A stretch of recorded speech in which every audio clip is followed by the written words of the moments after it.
So guys welcome to our channel C S make it easy. और आज की इस वीडियो में हम वेरिएबल्स को डिक्लेयर, उसे डिफाइन करना, उसे प्रिंट करना सीखने वाले हैं। क्योंकि प्रीवियस वीडियो में हमने एक थोड़ा सा बेसिक इंट्रोडक्शन लिया था आइडेंटिफायर्स का, तो अब उसी कड़ी को आगे बढ़ाते हैं और लाइव इम्प्लीमेंटेशन टर्बो C++ में करते हैं और अपने बेसिक अंडरस्टैंडिंग को और क्लियर करते हैं। तो चलिए गाइज, इसके लिए मैंने टर्बो C++ को ओपन कर दिया है और अब आप यहाँ पे एक न्यू फाइल को ओपन कर सकते हैं। न्यू फाइल को ओपन करने के बाद यहाँ पे मैं एक simple basic understanding of variable, जैसे कि मैं यहाँ पे एक वो भी लिख देता हूँ, बेसिक अंडरस्टैंडिंग ऑफ वेरिएबल्स। ठीक है गाइज, वेरिएबल्स। तो बेसिक अंडरस्टैंडिंग वेरिएबल की क्या होगी, सबसे पहले मैं एक हेडर फाइल इंक्लूड करता हूँ, #include stdio.h #include conio.h और int main void। अब गाइज, अब देखो, जब भी इतना तो आपको आ गया है कि हम ये हेडर फाइल क्यों लगा रहे हैं, इन हेडर फाइल को लगाने का मोटिव क्या है। ठीक है, अब हम सबसे पहले ये समझते हैं कि हम किसी भी वेरिएबल को डिक्लेयर कैसे करते हैं, वेरिएबल का डिक्लेरेशन हम कैसे करते हैं, वेरिएबल को डिक्लेयर कैसे करते हैं। जैसा कि फॉर एग्जांपल मैं अभी आपको सारे वेरिएबल डिक्लेयर करके बताऊंगा। फॉर एग्जांपल अभी मैं केवल जैसे इंटीजर, जो इंटीजर वेरिएबल होता है उसको अगर मैं डिक्लेयर करूं कि वो इंटीजर वेरिएबल को मैं कैसे डिक्लेयर करूंगा, तो फॉर एग्जांपल देखो, मैंने यहाँ पे लिखा इंट, तो उसके लिए मैं यहाँ पे लिखता हूँ इंट। ठीक है, इंटीजर वेरिएबल को अगर मुझे डिक्लेयर करना है तो उसके लिए मैं यहाँ पे लिखता हूँ इंट। इंट में फॉर एग्जांपल मैंने एक वेरिएबल लिखा, फॉर एग्जांपल ए, एक मैंने वेरिएबल लिखा ए, इसे बोलते हैं वेरिएबल डिक्लेरेशन। इसे क्या बोलते हैं, वेरिएबल डिक्लेरेशन।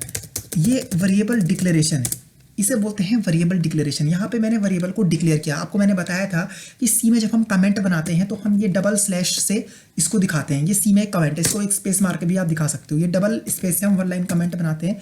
इन कमेंट का प्रोग्राम में कोई रोल नहीं होता, ये केवल हमारी अंडरस्टैंडिंग को क्लियर करने का काम करते हैं। तो ये मैंने एक वेरिएबल डिक्लेयर करा। इस वेरिएबल का नाम क्या है, इस वेरिएबल का नाम है ए, और इसका जो टाइप है वो किस टाइप का है, वो इंटीजर टाइप का। ये लोग डेटा को स्टोर करते हैं, वेरिएबल हमेशा डेटा रखते हैं, जैसे a=3 इस टाइप से। अब जैसा कि आपको मैंने यहाँ पे बताया कि अब मुझे इसके अंदर कोई डेटा डालना है, फॉर एग्जांपल मैं लिखता हूँ, और मैं इसके अंदर इंटीजर टाइप का ही डेटा डाल सकता हूँ। अगर मैं इसके अंदर फ्लोट टाइप का डेटा, मतलब डेसिमल डेटा डालूंगा, पॉइंट वाला डेटा डालूंगा, तो वो चीज़ अलग हो जाती है। इंटीजर आपको पता है कि इंटीजर हमेशा मतलब जो होते हैं वो 0 से 9, जैसे मैं आपको बताया सारे नंबर जो हैं वो कंप्यूटर साइंस में 0 से 9 से मिलके बने होते हैं। तो इसके अंदर मैं इंटीजर वैल्यू ही पुट कर सकता हूँ। अगर मैं इसके अंदर कोई इस टाइप की वैल्यू डालता हूँ, जैसे पॉइंट वाली वैल्यू डालता हूँ 2.3, 3.4, तो वो ये सपोर्ट करेगा, बट आपके पास एक डिजायर्ड रिजल्ट प्रिंट नहीं होगा। वो क्या प्रिंट करता है वो भी अभी हम डिटेल में देखने वाले हैं। जैसे मैंने यहाँ पे लिखा a=2, तो ये एक मैंने यहाँ पे इंटीजर एंटर कर दिया है, a=2। अब अगर मुझे इस ए को प्रिंट करना है तो इस ए को प्रिंट करने के लिए मैं डायरेक्ट प्रिंट ए इस तरीके से प्रिंट नहीं कर सकता। इस तरीके से मैं इसको प्रिंट नहीं कर सकता, this is a wrong manner. इस तरीके से प्रिंट नहीं कर सकता, या मैं इसको इस तरीके से प्रिंट नहीं कर सकता। जैसे मैं आपको बताऊं, इस तरीके से मैं इसको प्रिंट नहीं कर सकता। इसको प्रिंट करने के लिए आपको यहाँ पे प्रिंट एफ लिखना पड़ेगा, और यहाँ पे हमें एक एक्सेस स्पेसिफायर लगाना पड़ता है। एक्सेस स्पेसिफायर मतलब वो ये बताता है कि ये वेरिएबल किस टाइप का है। अब आप बोलोगे यार हमने टाइप तो ऊपर डिफाइन कर लिया इंटीजर, लेकिन प्रिंट कराते समय भी हम केवल एक्सेस स्पेसिफायर से ही उस वेरिएबल की वैल्यू को प्रिंट करा सकते हैं।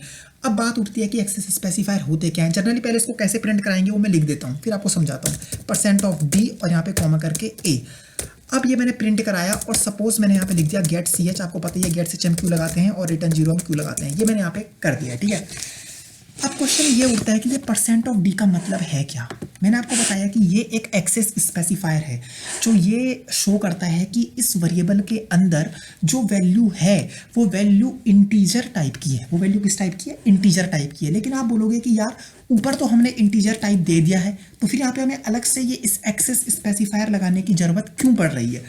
इसका रीजन ये है कि हमें केवल ए को प्रिंट नहीं करना, हमें इस ए के अंदर जो वैल्यू है उसको प्रिंट करना है। समझ पा रहे हो इस टॉपिक को, थोड़ा सा मतलब इस पॉइंट्स को थोड़ा सा आप डीप में सोचो कि हमने ए को प्रिंट नहीं करना, ए के अंदर जो वैल्यू है हमें उसे प्रिंट करना है। जैसे कि यहाँ पे सपोज मैंने केवल इंट ए दिया है, तो हमने ये डिफाइन तो कर दिया कि इस ए के अंदर जो वैल्यू है वो इंटीजर टाइप की है, बट अब इस वैल्यू को मुझे प्रिंट कराना है, और प्रिंट कराने के साथ मुझे ये भी डिफाइन करना है कि जो वैल्यू प्रिंट होने वाली है वो किस टाइप की है। तो एक कई बार कई लोगों के थॉट्स होते हैं और अलग अलग राइटर जो हैं वो ये लिखते हैं कि परसेंट ऑफ डी एक एक्सेस स्पेसिफायर है जो हमें ये बताता है कि जो ए है वो किस टाइप का है, मतलब उसके अंदर जो वैल्यू है वो किस टाइप की है। पर अब कई लोगों के मन में ये विरोधाभास भी होता है, कई बार ये पोस्टुलेट्स को हम नकार भी देते हैं कि भाई ये इस बात को तो हमने ऊपर ही डिफाइन कर दिया है कि ए किस टाइप का इंटीजर, तो फिर इसे लगाने की जरूरत क्या है।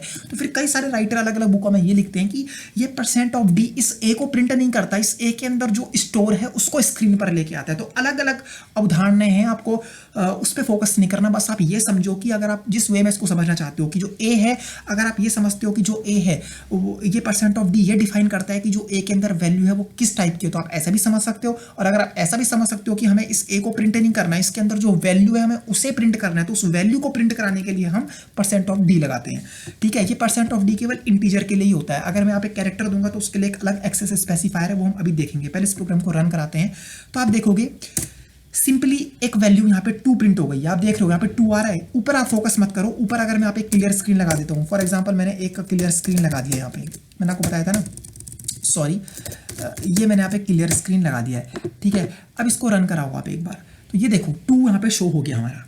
अब अगर मैं यहाँ पे कुछ लिखना चाहता हूँ कि the value of a is, तो वो कैसे होगा, तो इसको मैं यहाँ पे फॉर एग्जांपल कमेंट बना देता हूँ। ठीक है, मैंने यहाँ पे इसको कमेंट बना दिया। कमेंट मैंने आपको बताया ये प्रोग्राम में इनका कोई रोल नहीं है, केवल हमारी अंडरस्टैंडिंग के लिए ही, कंपाइलर के द्वारा प्रोसेस नहीं होते।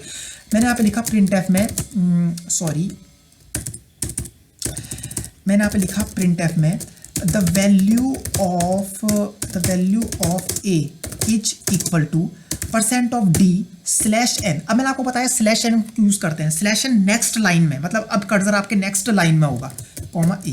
ठीक है, ये मैंने यहाँ पे कर दिया। अब आप देखोगे कि आपकी स्क्रीन पर ये प्रिंट होते हुए आएगा कि the value of a is 2। तो हम ऐसा भी इसको हम लिख सकते हैं।